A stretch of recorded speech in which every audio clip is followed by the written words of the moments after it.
और चलिए बड़ी खबर का रुख कर लेते हैं जम्मू कश्मीर से है, जहां पर कुलगाम इलाके में सर्च ऑपरेशन जारी।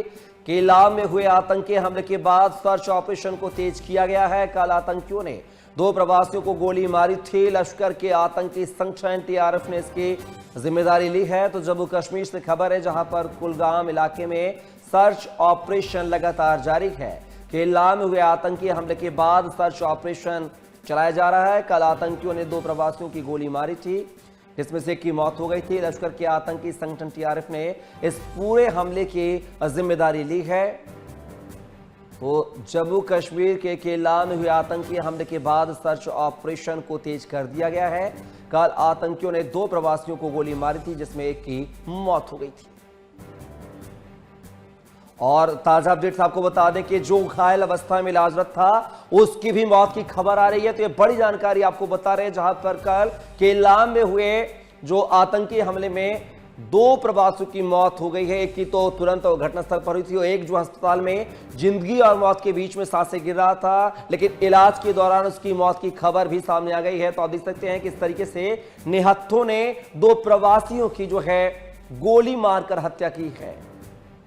एक मृतक छत्तीसगढ़ का बताया जा रहा है, जबकि दूसरे की जानकारी अब तक नहीं मिल पाई है। लेकिन आप देख सकते हैं किस तरीके से जम्मू कश्मीर में आतंकियों ने एक बार फिर से काराना वारदात को अंजाम दिया है। 2 प्रवासियों की गोली मारकर हत्या कर दी गई है और इसकी पूरी जिम्मेदारी जो है लश्कर-ए-तैयबा ने ली है। और इसी खबर पर ज्यादा विस्तार से चर्चा के लिए हमारे साथ जो है ग्रुप कैप्टन और रिटायर्ड कर्नल जो है यूके देवनाथ जी हमारे साथ जुड़ गए हैं। और देवनाथ जी, बहुत बहुत स्वागत है इस चर्चा में। और जिस तरीके से आप देख रहे हैं कि कल जो है किस तरीके से निहत्थे आतंकियों ने 2 प्रवासियों को निशाना बनाया और गोली मार दी। की तो मौके पर ही मौत की खबर लगी है और दूसरी की जो है अस्पताल में जो इलाजरत था, उसकी भी मौत की खबर आ गई है। आखिर इस पूरे घटनाक्रम को देवनाथ जी कैसे देखें? जी हाँ, बहुत ही दुखद खबर है।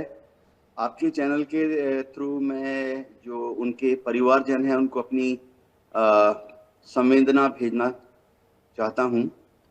आतंकवादी गतिविधियां कश्मीर में थोड़ा कम हो गई थी। जब ऑपरेशन सिंदूर किया उसके बाद लगा कि शायद पाकिस्तान में बैठे इन आतंकवादियों के जो आका हैं, इनके जो हैंडलर्स हैं, वो थोड़ा केयरफुल हो जाएंगे। अभी इस मौसम में ऐसे भी अक्सर थोड़ा सेंसिटिव हो ही जाता है। एक तो अमरनाथ यात्रा चल रही है, बड़ी तादाद में पिलग्रिम्स उधर गए हैं, तो आतंकवादी चाहते हैं कि इस तरह का एक वारदात को अंजाम देकर पूरे पहलगाम यात्रा में, जो कि अभी अमरनाथ जाते वक्त बाल्टाल से भी एक रास्ता जाता है, तो एक दहशत का माहौल पैदा करें।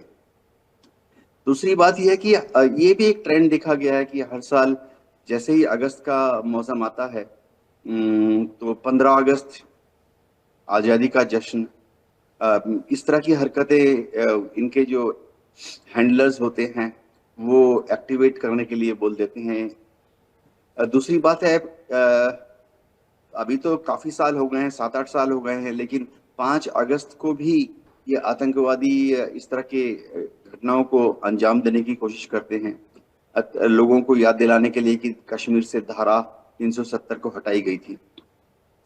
लेकिन इन आतंकवादियों को और उनके आकाओं को समझना पड़ेगा कि ऐसा करके वह कश्मीर का ही नुकसान कर रहे हैं। कश्मीर में इतने बड़ी तादाद में बाहर से मजदूर जाके काम करते हैं।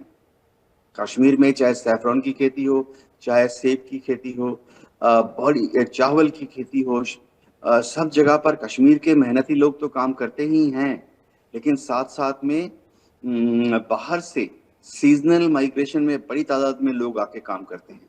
तो इस तरह से अगर आतंकवादी गतियों को वह अंजाम देंगे तो फिर बाहर से जो मजदूर आए हैं वो या तो वापस अपने घर चले जाएंगे, तो उससे नुकसान किसको होगा? हमारे कश्मीर के भाइयों को ही होगा, जो अपने खेत के लिए, सैफरॉन चावल की फसल के लिए या सेब की जो बागान है उनकी देखरेख के लिए लेबर शॉर्टेज हो जाएगी, तो नुकसान तो कश्मीर के लोगों का ही होगा।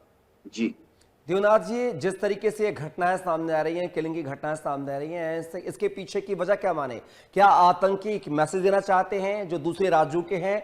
अगर जम्मू कश्मीर वो जा रहे हैं, अगर रोजी रोटी के लिए कुछ कर रहे हैं, कमा रहे हैं, अपना जो है अस्थायी निवास बना रहे हैं, तो क्या ये वो उस पर्दे के पीछे की वो परेशानी है कि जम्मू कश्मीर में जो है दूसरे राज्यों के लोग ना जाएं?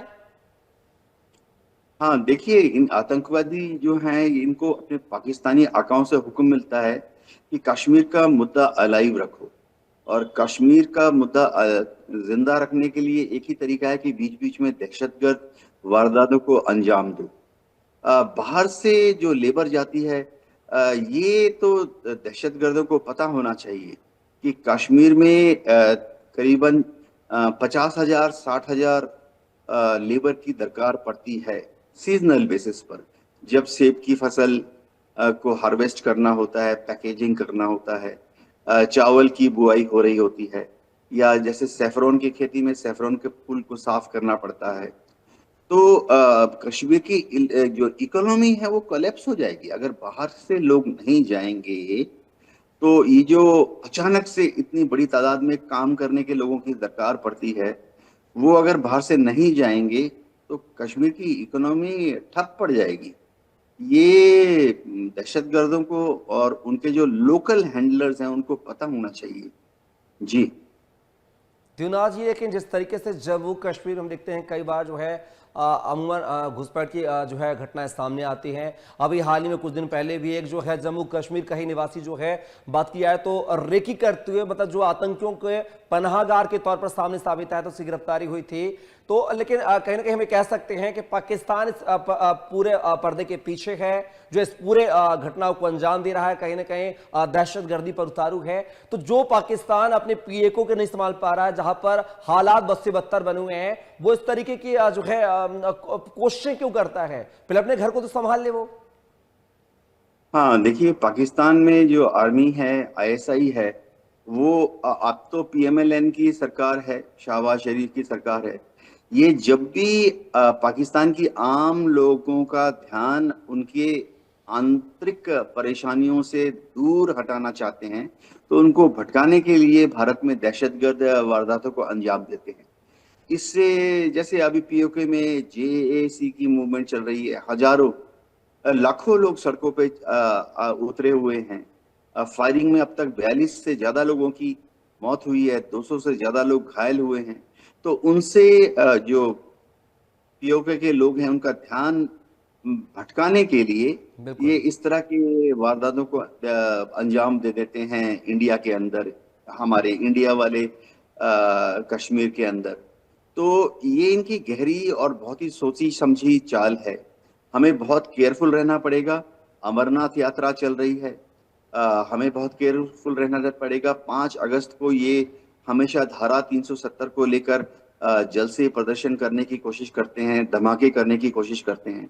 और 15 अगस्त तो पक्का, पिछले 40 साल से 30 साल से एक ट्रेंड चली है कि 15 अगस्त के दिन यहाँ वहाँ कुछ वारदात को अंजाम दिया जाए, ताकि भारत के लोग जो हैं आज़ादी का जश्न आराम से और खुशी के साथ और साफ दिल के साथ ना मना सकें। जी। देवनाथ जी, जिस तरीके से ये घुसपैठ करके ये आतंकी घटनाओं को अंजाम दिया गया है, दो जो है मासूम लोगों की जान के साथ खिलवाड़ किया गया है, उनकी जान ली गई है, ऐसे में सर्च ऑपरेशन को तेज कर दिया गया है। क्या लगता है कि सर्च ऑपरेशन तेज करने के दौरान जो है अभी और कुछ संदिग्ध जो है सामने आ सकते हैं? डेफिनेटली आप बहुत जल्दी ही देखेंगे कुछ ना कुछ बड़ी सफलता सुरक्षा बलों को मिलेगी। जेएनके पुलिस बहुत शानदार काम कर रही है। उनकी जो एलआईयूज हैं, लोकल इंटेलिजेंस यूनिट्स हैं, वो गांव वालों के साथ अच्छा संबंध रखती हैं। एसओजी के जवान और उनकी टैक्टिक्स बहुत अच्छी है, हाईली ट्रेंड हैं एसओजी के जो पर्सनल। अब उनको बेहतरीन हथियार भी दिए गए हैं। सबसे बड़ी बात है कि वहां पर बीएसएफ सीआरपीएफ जो है चप्पे चप्पे पर तैनात है। बॉर्डर में आर्मी तैनात है, और राष्ट्रीय रक्षा आरआर की जो बटालियन है वो भी बहुत मुस्तैदी से काम कर रही है। तो एक ग्रिड होता है, जैसे ही कहीं पर एक आतंकवादी गतिविधि की सूचना मिलती है तो तुरंत उसके आसपास एक रिंग, फिर दूसरा कॉर्डन, फिर तीसरा कॉर्डन डाल दिया जाता है। आसपास के गांव में जो अपने फ्रेंडली पॉपुलेशन है, उनसे इंफॉर्मेशन हासिल की जाती है। सबसे बड़ी बात है कि आजकल तो ड्रोन भी आ गए हैं, तो पहाड़ों के ऊंचे ऊंचे रास्तों में जो पगडंडियां हैं, कच्चे रास्ते हैं, दर्रे हैं, छुपने की जो जगह है, उन पर ड्रोन से निगाह रखी जाती है।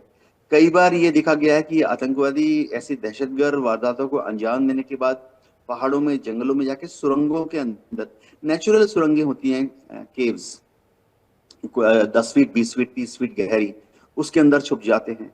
तो जितने वहां पे पहाड़ों में ये सुरंगें हैं या केव्स हैं जो कि प्राकृतिक हैं, उनको मैपिंग कर लिया गया है कि इस पहाड़ में यहाँ यहाँ यहाँ 5 जगह ऐसे खड्डे हैं, उस पहाड़ में यहाँ यहाँ यहाँ ये 3 खड्डे हैं।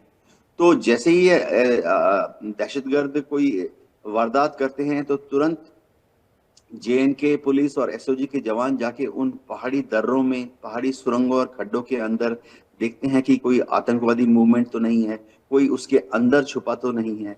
सिग्नल इंटेलिजेंस बहुत बढ़ा दी जाती है। वहां पर इस तरह के इक्विपमेंट लगाए गए हैं कि दहशतगर्द अगर आपस में बात कर रहे हैं तो उसको ट्रेस कर सकते हैं। सबसे बड़ी बात है कि कई बार पाकिस्तान से जब घुसपैठियों को अंदर डाला जाता है तो वो सैटेलाइट फोन भी लेके आते हैं। तो अब इजराइल की मदद से हमने सैटेलाइट फोन ट्रैकर्स भी एक्वायर कर लिए हैं। तो अलग अलग तरीके हैं इनको पकड़ने का। बहुत जल्दी आप देखेंगे कि एक अच्छी खबर आएगी। जी जी। चलिए, यूके दिनाथ जी, इस चर्चा में हिस्सा लिया आपने, उसके लिए बहुत बहुत शुक्रिया आपका।